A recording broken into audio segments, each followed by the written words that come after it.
Hello everyone, good afternoon. কেমন আছো সবাই? তো আজ রবিবার, আমি মামাবাড়ি এসেছিলাম। তো এখানে দিদা, দাদু, মাসি সবাই বাজারের জোগাড় করছিল। আমিও তাই একটু জমিতে জমিতে ঘুরছিলাম আর দেখছিলাম কত সুন্দর মটরশুঁটিগুলো হয়েছে। মাসি এখানে লাল শাক তুলে নিচ্ছিল, কারণ সোমবারের হাট আছে, সোমবার সোনামুড়িতে নিয়ে যাবে এগুলো।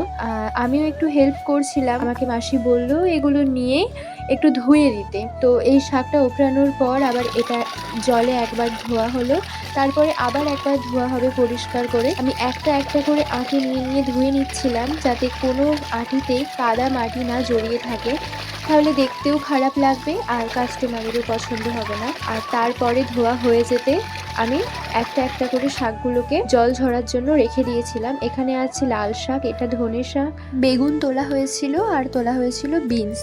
আজকের ভিডিওটা কেমন লাগলো অবশ্যই জানাবে, আর পুরোটা দেখার জন্য অসংখ্য ধন্যবাদ।